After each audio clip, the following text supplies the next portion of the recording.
Je vais tout vous imposer la lecture de ce que j'ai écrit, parce que vous êtes quand même fatigué. Alors je vais voir, hein, si c'est trop lourd, vous m'arrêtez. Donc nous avons titré comme conclusion de notre session Jean-Paul II, Benoît XVI, pape témoin et collaborateur courageux de la vérité. Nous allons refaire un petit peu en conclusion le parcours que nous avons accompli. Ce parcours a été riche, il a été très dense. Je vous remercie encore de votre patience, de votre persévérance et de votre courage. Pendant 3 jours, vous auriez pu faire le choix d'une détente. Vous avez déjà vécu une année fatigante et vous avez le droit à une vraie détente. Mais pour votre propre formation, vous avez choisi de faire cette session. Elle n'a pas été de tout repos, elle a même été très fatigante. Grâce à Dieu, le temps a été favorable, donc nous n'avons pas eu la chaleur de l'année dernière. Et Dieu veut vous récompenser de votre labeur. Vous êtes davantage conscient de la splendeur de la vérité qui rayonne sur le visage de Jésus transfiguré. Et lorsque nous fêterons le prochain 6 août, cette fête de la transfiguration, nous repenserons à tout ce que nous avons approfondi et nous rendrons grâce à Dieu d'avoir donné à l'Église Jean-Paul II et de lui avoir donné le courage de signer l'encyclique Veritatis Splendor le 6 août 1993. Notre fondateur s'est profondément réjoui de cette encyclique. Nous nous sommes efforcés de la faire connaître, mais nous avons aussi souffert, avec notre pape, qu'elle n'ait pas été reçue partout et par tous les baptisés comme elle aurait dû l'être. Nous pouvons penser que Jean-Paul II a dû très probablement participer à la souffrance de Paul VI devant la non-réception par un grand nombre de son encyclique Humanae Vitae. Cependant, et là est notre espérance, Veritatis Splendor, cette encyclique lumineuse, comme Humanae Vitae, cette encyclique prophétique, serviront le renouveau de l'Église et du monde. Après le triomphe du cœur immaculé de Marie, dont nous avons parlé samedi, et que Benoît XVI nous invite à hâter par nos prières et sacrifices, ces encycliques seront étudiées, approfondies, assimilées, et elles permettront à beaucoup de baptisés de mener le beau combat olympique de la pureté et de participer au triomphe de l'amour de Dieu et à l'instauration de la civilisation de l'amour sur le solide fondement des commandements de Dieu et de la vérité. Alors faisons la rétrospective de notre session. D'abord samedi après-midi. Nous avons voulu souligner, au cours du premier enseignement, et avec les 3 témoignages qui ont suivi, en fait il y en a eu 4, que l'encyclique de Jean-Paul II était profondément ancrée dans l'Évangile. Ce grand pape a été un grand philosophe moraliste. Son chef-d'œuvre, dont j'ai parlé 2 fois, Personne et Acte, ce chef-d'œuvre aurait pu faire que son encyclique morale se serve de tous ses travaux précédents et se fonde sur les principes de la philosophie morale. Il aurait pu faire une encyclique uniquement fondée sur la loi naturelle et sur la philosophie morale. Telle n'a pas été son intention. Le fondement de son encyclique est d'abord et avant tout l'Évangile. Nous vous invitons, après cette session, pendant ce temps de vacances, à méditer attentivement et paisiblement le commentaire que ce bienheureux pape a fait du passage évangélique sur le jeune homme riche. La morale chrétienne, veut-il nous faire comprendre, n'est pas la morale stoïcienne. Il ne s'agit pas de devenir saint à la force du poignet. L'Église ne nous demande pas de faire des exploits, mais tout simplement d'observer les 10 commandements de Dieu et de suivre Jésus. Suivre Jésus signifie mettre nos pas dans ses pas. Suivre Jésus signifie être conscient que sans lui, on ne peut rien faire. Suivre Jésus signifie tendre à l'imiter. Mais nous savons très bien que nous ne pouvons pas, par nos pauvres forces, imiter Jésus. Les apôtres ont été bien lamentables pendant la passion de Jésus. Ils l'ont trahi, renié, abandonné. Pourtant, à l'exception de Judas, tous ont suivi Jésus. Que s'est-il donc passé? Ils ont reçu au jour de Pentecôte le Saint-Esprit. Et ce Saint-Esprit les a transformés. Voilà le grand message de Veritatis Splendor. Jésus, le Fils de Dieu incarné, est venu révéler le mystère de Dieu et le mystère de l'homme. Au jour de la transfiguration, a été révélé en sa personne le mystère de l'homme appelé à vivre éternellement en Dieu. Cette splendeur de la vérité, l'Église doit en vivre et en témoigner. Elle doit être l'Église de la foi, de l'espérance et de la charité. Elle sait que Jésus, par l'œuvre de la rédemption, a vaincu le monde. Malgré tous les péchés de l'humanité, malgré le combat du dragon rouge décrit dans l'Apocalypse au chapitre 12, la vérité vaincra. L'homme pécheur que Jean-Paul II appelait l'homme historique n'est pas condamné au mal, n'est pas condamné à la misère, n'est pas condamné à la damnation. L'homme pécheur n'est pas maudit de Dieu, mais il est appelé à s'ouvrir dans la foi et la confiance au Christ Rédempteur qu'il a aimé et qui s'est livré pour lui. L'homme pécheur ne peut que s'enthousiasmer avec saint Paul lorsqu'il reçoit la grâce de la justification et le don du Saint-Esprit. Le chapitre 8 aux Romains. Qui pourra le séparer de l'amour de Dieu? Aucune puissance spirituelle et temporelle, car rien ne peut le séparer de l'amour de Dieu s'il observe les commandements de Dieu avec la grâce du Christ et les dons du Saint-Esprit. Nous avons conclu ce samedi après-midi en citant la conclusion de Veritatis Splendor, que nous avons déjà relue plusieurs fois, mais qui est tellement importante.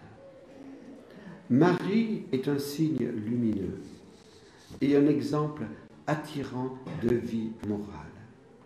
Sa vie seule est un enseignement pour tous, écrit saint Ambroise. Marie vit et met en œuvre sa liberté en se donnant elle-même à Dieu et en accueillant en elle le don de Dieu. Et je ne cite pas tout parce que vous pourrez reprendre ce qui est dit, mais je cite encore ce que j'ai dit 2 fois et qui nous fait comprendre, on peut dire, c'est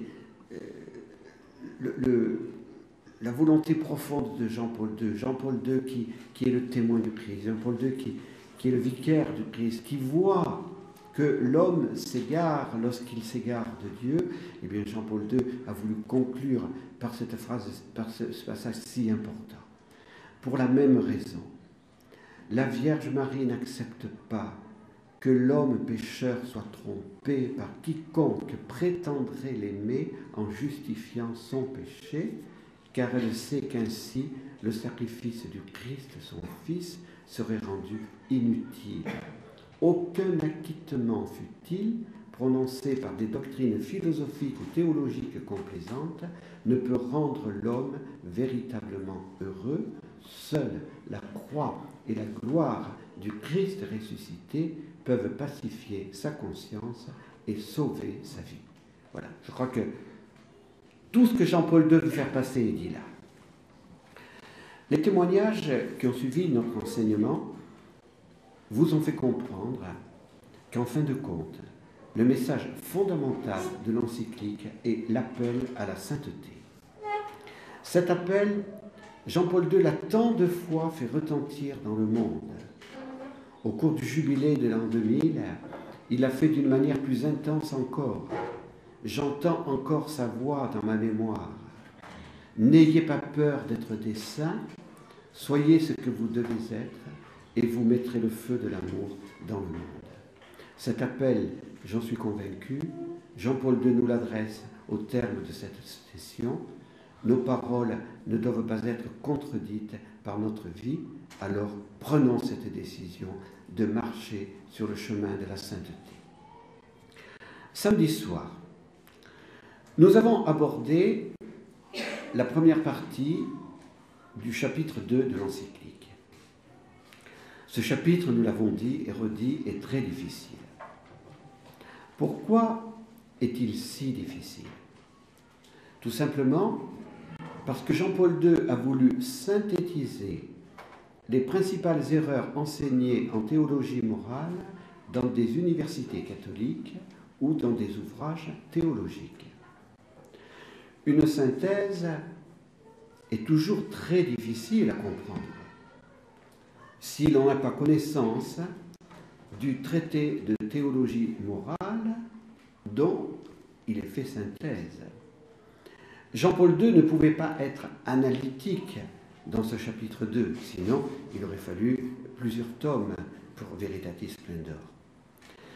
Il s'adressait à ses frères évêques, ne l'oublions pas, ses frères évêques qui pouvaient facilement faire appel à leurs théologiens pour mieux approfondir les théories erronées en question. Le rapport liberté-loi est toujours très actuel.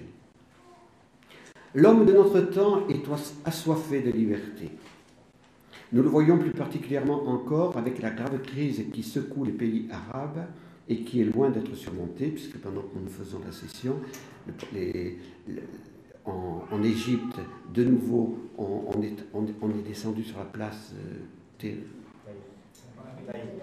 ouais, et en Syrie, les événements ne s'arrêtent pas.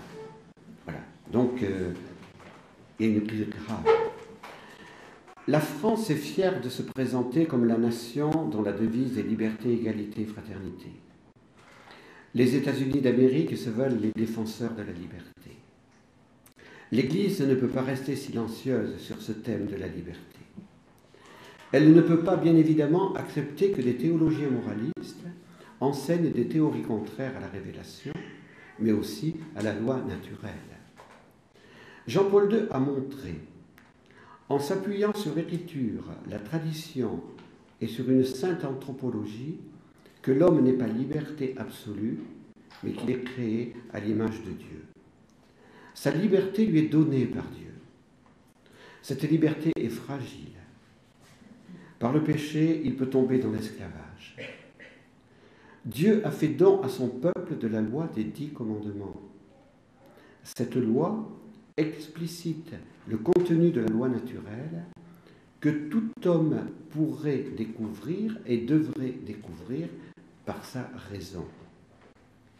La loi naturelle ne contraint pas la liberté, mais elle est au contraire au service de la vraie liberté.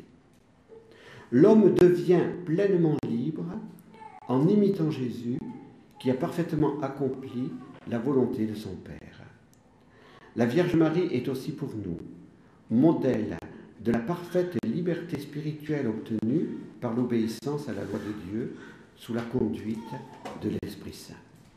Et je cite encore ce que je disais samedi soir dans ce passage du texte lumineux de la Commission théologique internationale, dont je vous ai dit hier, l'un des rédacteurs principaux est un Français, le Père Bonino, qui est dominicain à Toulouse et à qui nous devons rendre hommage.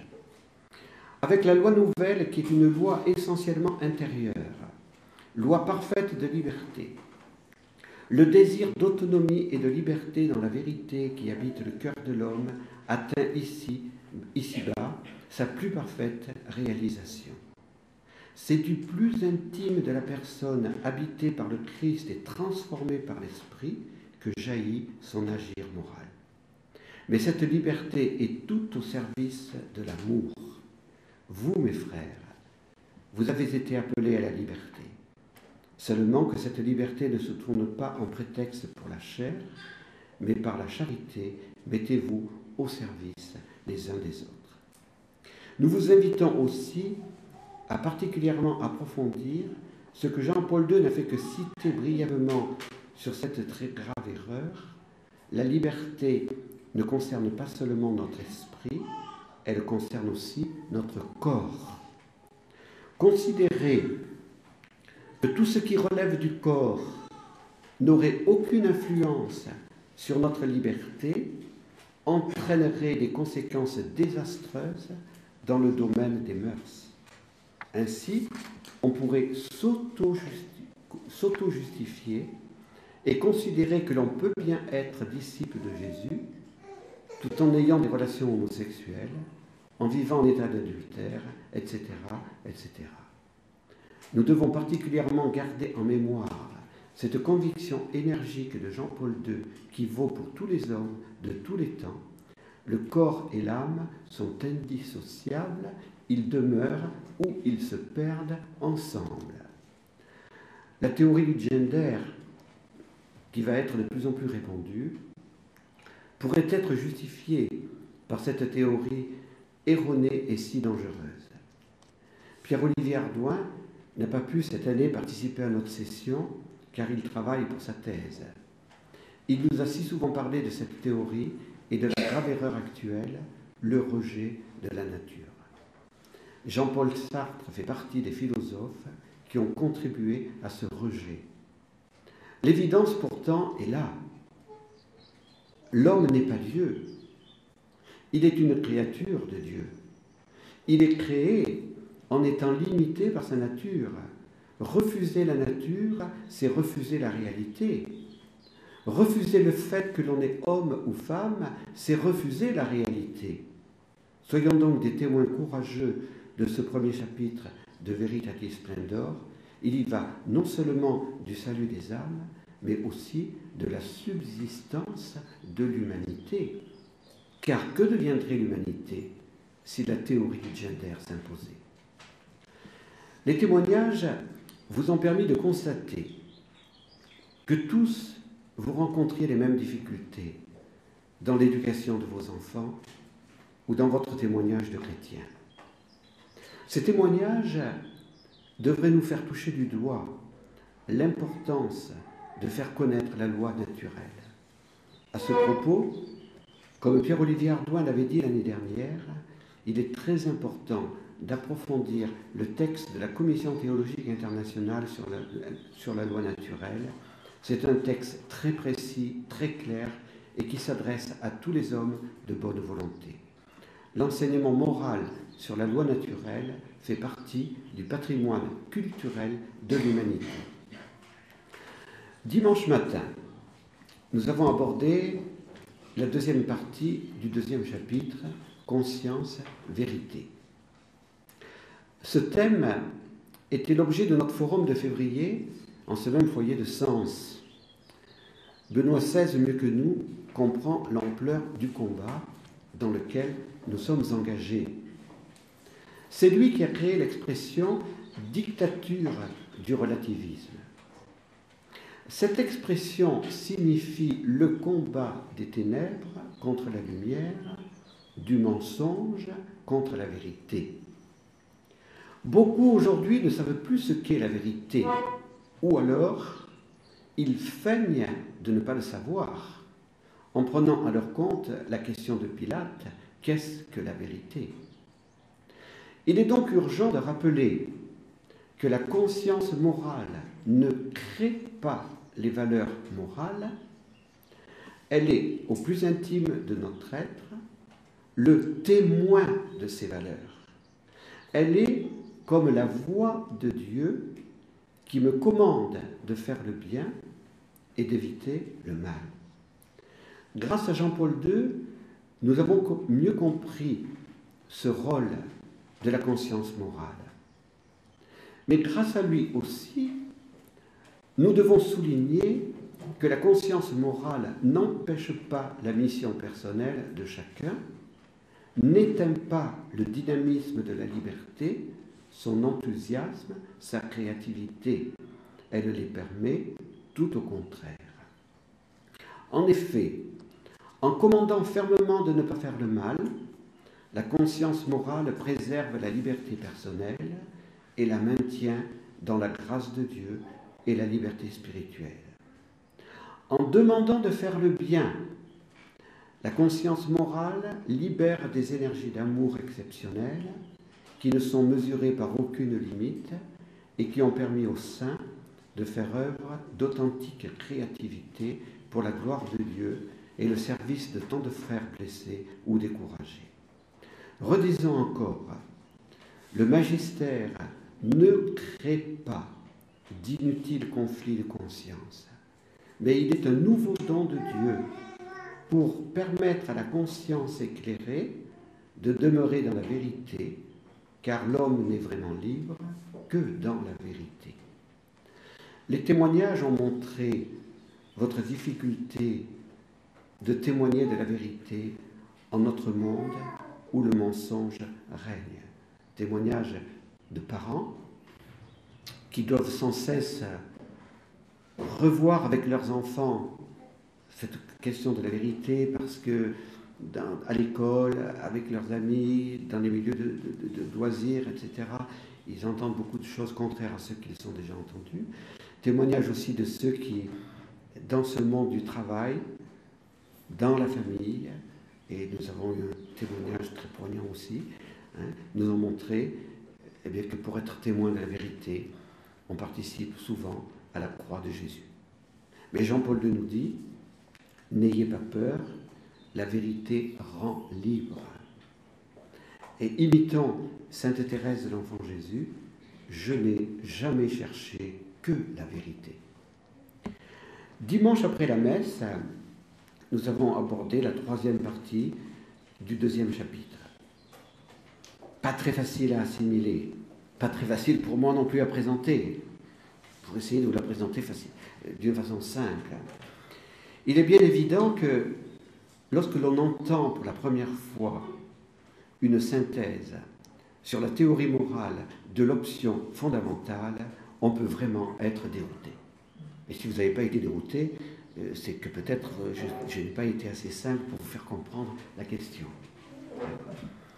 Rappelons-nous surtout la réponse claire, ferme, et donnée avec autorité par Jean-Paul II. On ne peut pas faire en même temps le choix de Dieu et le choix conscient et libre du péché mortel. Comme on n'a plus de métaphysique, on n'a plus une pensée charpentée. Dans la métaphysique, le premier principe de tous les principes, c'est on ne peut pas être et ne pas être en même temps et sous le même rapport. Si on supprime ce principe, il n'y a plus de discours possible. Donc on ne peut pas faire le choix de Dieu et on ne peut pas faire le choix libre et conscient du péché mortel qui nous coupe de Dieu. Ce n'est pas possible. On ne peut pas vivre de la grâce sanctifiante et de la charité du fait de l'option fondamentale et accomplir des actes qui sont délibérément et gravement contraires au commandement de Dieu. Cela serait en contradiction grave avec l'enseignement de l'Église et plus particulièrement du Concile de Trente. Le péché mortel, Jean-Paul II l'a rappelé, fait toujours perdre la grâce et la charité. Mais seulement la grâce, qu'est-ce que ça veut dire pour beaucoup aujourd'hui ? Cette vie de Dieu participée qui nous a été donnée au moment du baptême. Ce péché ne consiste donc pas seulement en la rupture de l'option fondamentale, au rejet explicite de Dieu, mais chaque fois que on a méprisé un des 10 articles de la loi gravement et avec pleine conscience, et en sachant que cela était contraire à la volonté de Dieu, eh bien, on a fait cette rupture avec la grâce et la charité. Les témoignages qui ont suivi cet enseignement l'ont actualisé d'une manière très claire. Si l'on fait le choix fondamental de Dieu, on ne peut pas faire un choix différent en ce qui concerne l'amour humain et le respect de la vie. Le dimanche après-midi, nous avons abordé la 4e partie du 2e chapitre. Et cela nous a permis de revoir l'enseignement traditionnel de l'Église sur l'acte moral, dont il faut toujours considérer l'objet, l'intention et les circonstances. Jean-Paul II a rappelé qu'il existait des actes intrinsèquement mauvais que l'on n'avait jamais le droit d'accomplir, quelle que soit l'intention, quelles que soient les circonstances. Ces actes intrinsèquement mauvais sont ceux que nous avons appelés les valeurs non négociables. Nous avons constaté l'urgence de l'éducation. Qui aujourd'hui est éduqué à agir moralement avec une intention droite et en choisissant des fins et des moyens qui ne sont pas contraires à la volonté de Dieu et à la dignité de l'homme. Recitons ce que nous disions hier après-midi. Les actes humains qualifient moralement la personne qui les accomplit. Nous sommes nos propres parents en nous créant nous-mêmes, par nos propres actes et en devenant ainsi bons ou mauvais moralement. Prenons très au sérieux ce que disait Jean-Paul II et comprenons combien il est nécessaire d'éduquer les cœurs à vivre moralement. Une petite question qui est revenue après au sujet justement de ces actes intrinsèquement mauvais que l'on n'a jamais le droit d'accomplir. Particulièrement qui nous est venue de cette question de militaires qui sont parmi nous et je comprends très bien cette question. J'ai manqué de précision dans la traduction du commandement, du 5e commandement. C'est vrai qu'on traduit « tu ne tueras pas », mais le mot précis « tu ne commettras pas de meurtre ». Je crois que c'est important pour apaiser les consciences, hein, parce que bon, c'est vrai qu'il y a le devoir de défendre le devoir de défendre les innocents.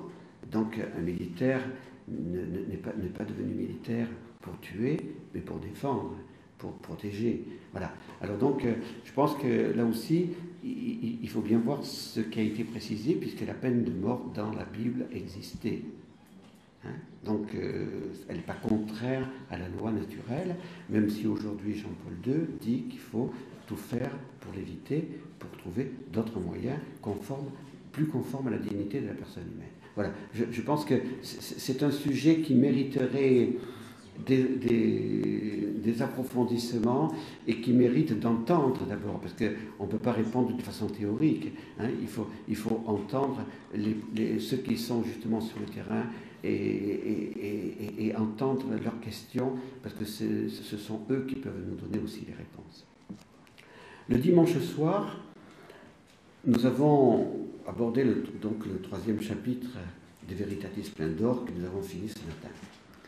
Et nous avons souligné, vous voyez qu'à nouveau, nous sommes centrés sur Jésus. Nous sommes centrés sur la splendeur de la vérité. Il n'est inutile de répéter tout ce qu'on a dit hier soir, puisque vous l'avez suffisamment dans la mémoire encore. Mais je vous redis cette conviction de Jean-Paul II. Jésus est la synthèse vivante et personnelle de la liberté parfaite dans l'obéissance totale à la volonté de Dieu. Son corps crucifié est la pleine révélation du lien indissoluble entre la liberté et la vérité, de même que sa résurrection des morts est la suprême exaltation de la fécondité et de la force salvifique d'une liberté vécue dans la vérité. Je vous avoue que je n'ai pas encore compris en plénitude tout ce que Jean-Paul II veut nous dire par là. Cela veut dire qu'il faut continuer à méditer et à essayer de comprendre encore plus profondément ce que le pape veut nous dire. Et Benoît XVI, mais je n'ai pas la citation, a dit exactement la même chose. Le lien entre la liberté et la vérité nous est révélé par Jésus crucifié. Alors, continuons à méditer pour mieux comprendre encore tout ce que le pape voulait nous dire. La nouvelle évangélisation ne consiste pas seulement à transmettre une parole à écouter, elle est une éducation des cœurs pour vivre à la ressemblance de Jésus. Il faut entendre la vérité, il faut la comprendre, il faut l'assimiler, mais où il faut aussi faire la vérité. Ça, Saint Jean a bien souligné cette expression qui vient de Jésus lui-même.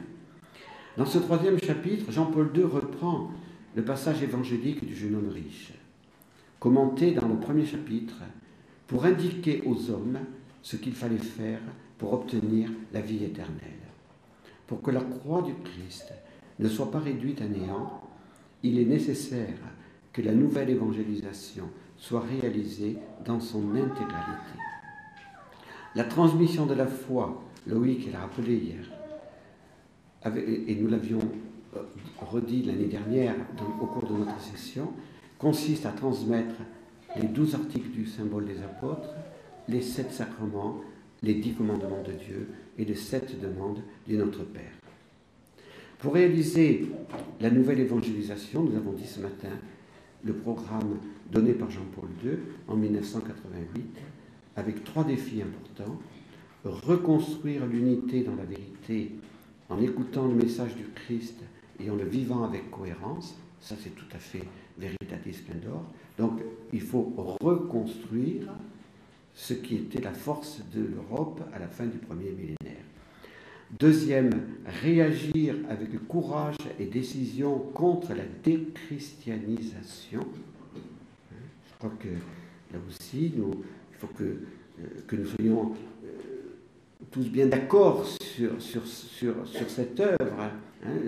Monsieur Jean-Luc Boulard nous a donné ce témoignage qui nous a dit tout simple et tout humble, oui, mais depuis 30 ans, eh bien, avec un petit billet envoyé dans l'Union républicaine, eh bien, il fait cet acte de réaction avec courage et décision, sans violer les consciences, sans utiliser la violence, mais tout simplement pour bien montrer que nous sommes dans une culture déchristianisée. Nous ne sommes pas dans la même situation que l'Empire romain avant la christianisation.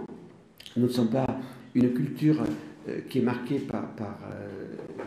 qui est marquée, si vous voulez, par d'autres courants, comme des cultures arabes, comme des cultures arabes qui sont marquées par l'islam. Nous sommes marqués par le christianisme, c'est notre identité.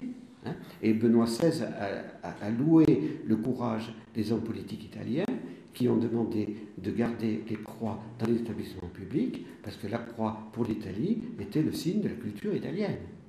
Et heureusement qu'il y a aussi d'autres gouvernements, comme en Pologne ou en Croatie, où on a soutenu les Italiens. Troisième partie, reconstruire les consciences à la lumière de l'évangile de Christ, cœur de la civilisation européenne. Je pense que tout cela sera au cœur du prochain synode, du synode de 2013, qui va aborder la question de la nouvelle évangélisation. Et comme Benoît XVI l'a dit, la nouvelle évangélisation est une œuvre difficile. Parce que il faut justement ce travail de reconstruction et de réaction, encore une fois, avec les valeurs de l'évangile, pas du tout avec la violence. La violence n'entraîne à rien. Imitons Jean-Paul II et Benoît XVI, je conclus par ici. Chaque mois, nous envoyons à ceux qui le désirent notre consigne de cordée. Si vous désirez la recevoir, il suffit que vous nous donniez votre adresse mail et ça ne vous coûtera rien. Si vous voulez nous envoyer une petite bourre et vous l'envoyer, c'est accueillant. Bon, ah oui, à ce sujet d'ailleurs, on n'a pas encore dit, parce que certains peuvent se faire du souci, mais la session, alors il y a des troncs d'offrande, vous mettez dans le tronc d'offrande ce que le Saint-Esprit vous inspirera, voilà, parce que nous vivons de la providence chaque jour, donc voilà, vous mettez dans le tronc d'offrande ce que vous pensez devoir mettre pour la participation à cette session et pour nous aider à vivre aussi. Voilà. Alors donc chaque semaine, chaque mois, nous vous envoyons une petite consigne cordée qui peut vous aider. Encore une fois, vous avez tellement de choses, il y en a qui ont beaucoup d'autres choses, bon, mais très bien, c'est tout à fait libre. Alors cette consigne de cordée du mois de juillet, nous l'avons centrée sur la splendeur de la vérité, puisque c'était le thème de notre session. Nous avons invité nos amis à prier et à imiter les saints pour obtenir le grand désir de témoigner de la vérité et d'en être ses coopérateurs. Selon la devise de Benoît XVI, tirée de Saint Jean, coopérateur de la vérité. Donc, d'où vient cette devise? C'est la 3e de Saint Jean, verset 8. Donc, c'est facile à lire la 3e de Saint Jean, il n'y a que quelques versets. Donc, et ce n'est pas difficile du tout. Cette expression a été choisie par Joseph Ratzinger comme devise et a été choisie à nouveau par Benoît XVI comme pour sa devise de pape. Elle révèle bien que la vérité n'est pas une idée abstraite. On ne coopère pas en effet avec une idée. On coopère avec une personne. Et cette personne est Jésus, le Verbe incarné.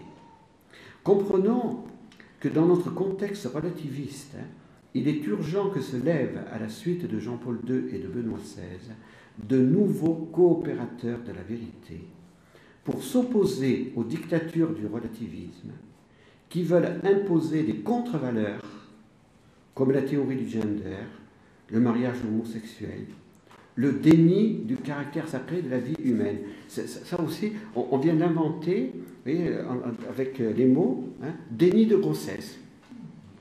Comme si on pouvait, dans le droit, avoir un déni de grossesse. Alors que, c'est entré dans le droit. Déni. Voilà. Alors, déni de la loi naturelle, déni de leur fondement ultime, Dieu. En ouvrant le conclave, le cardinal Ratzinger avait dit « Posséder une foi claire, selon le credo de l'Église, est souvent défini comme du fondamentalisme, tandis que le relativisme, c'est-à-dire se laisser entraîner à tout vent de la doctrine, apparaît comme l'unique attitude à la hauteur de l'époque actuelle.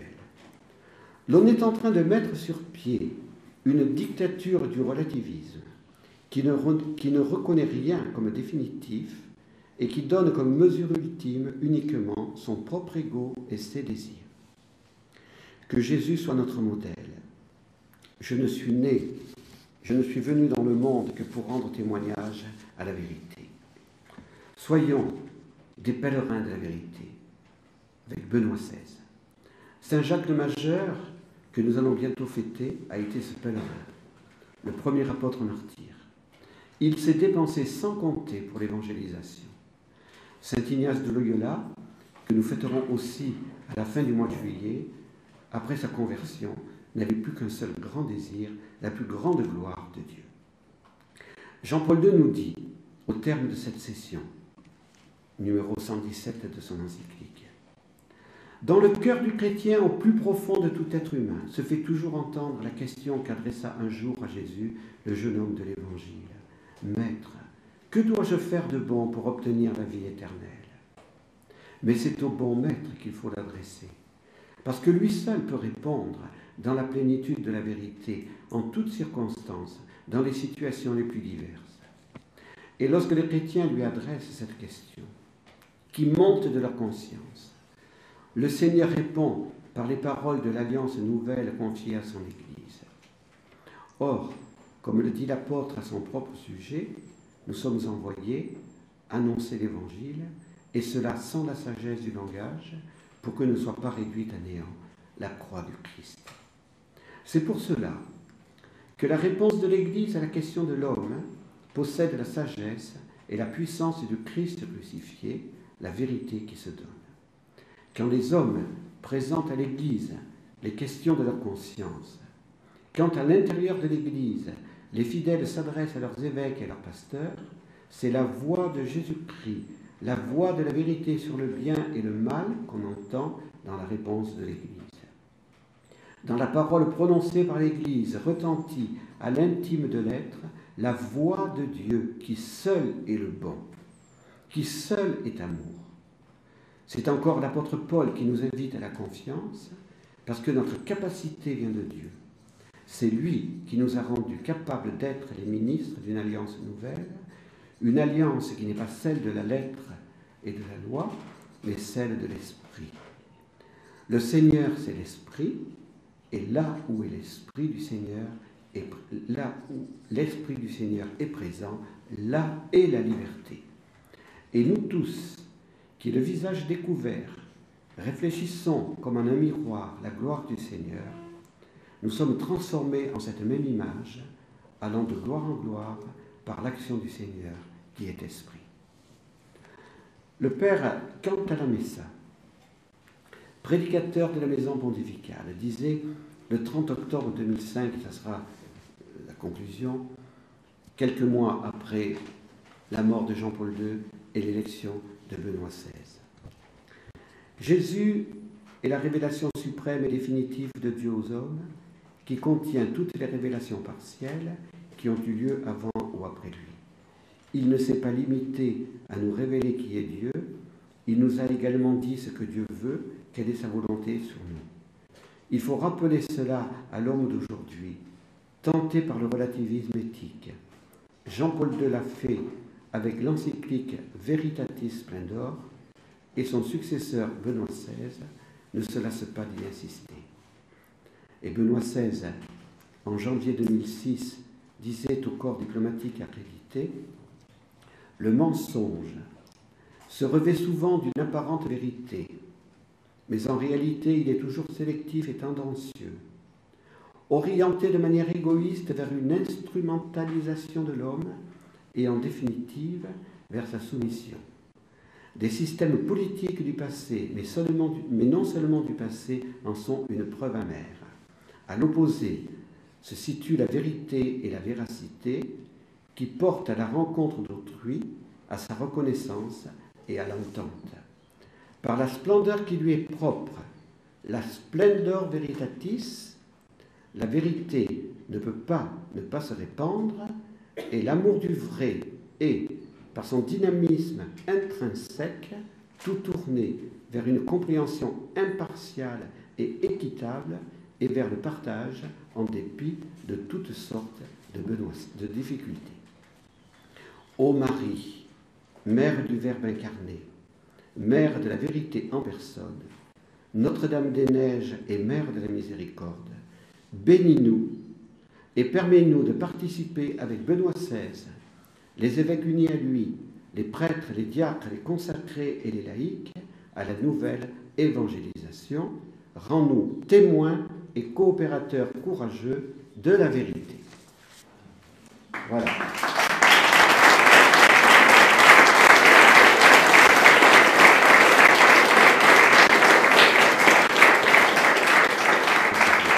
Donc, un parmi vous m'a demandé de remercier le Salon Beige qui a bien daigné parler de notre session. Et donc c'est vrai que nous le remercions, et parce que il rapporte plusieurs fois dans son blog nos activités, particulièrement il s'engage beaucoup pour la Marche pour la vie. Donc si vous voulez avoir des informations objectives à la fois sur le pape et une autre vision des événements dans le monde, je vous invite aussi à lire le Salon Beige. Donc merci au Salon Beige, hein, et merci aussi à tous ceux qui essayent de travailler pour la vérité. Voilà. Alors pour l'année prochaine, voilà. Pour l'année prochaine,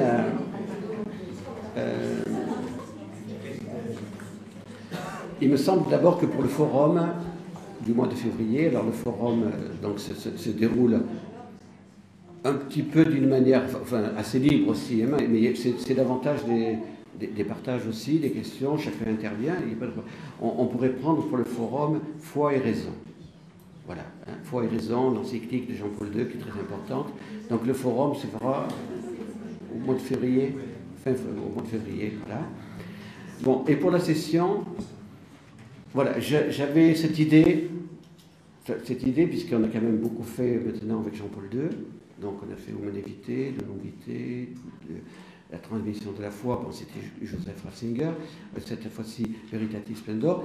On aurait pu prendre l'encyclique sur l'amour de Dieu. Bon, mais il y a peut-être une autre priorité que Béatrice m'a dit tout à l'heure, le fondement de la dignité de la personne humaine. Peut-être que c'est plus urgent aujourd'hui pour justement mettre en application le combat, pour lutter contre la déchristianisation et réagir et restaurer, de parler du fondement de la dignité de la personne humaine, puisque ça touche à la fois les questions de bioéthique, les questions morales, toutes les questions. Alors, qu'est-ce que vous en pensez? Moi, j'ai pensé comme Béatrice.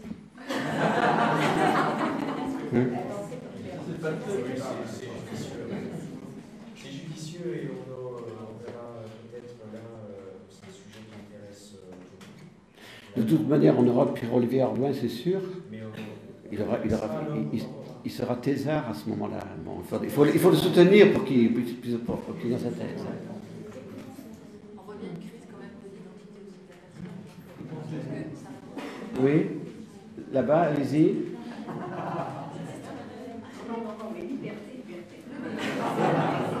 Dans la vérité. Je trouve que c'est bien comme sujet, il ne faudrait pas quand même retomber trop souvent dans des sujets strictement bioéthiques, éthiques. Voilà. Une certaine observance, un certain respect de la vie, un total respect de la vie exige qu'on en parle. Voilà. C'est vrai que l'amour de Dieu est un sujet important. Alors, qu'en pense Bernard? Il se contient, il m'a dit, je n'ai pas trop... Moi, il n'y a que l'évolution pour laquelle je suis contre, le reste... Et la parole de Dieu. moi, j'ai pensé comme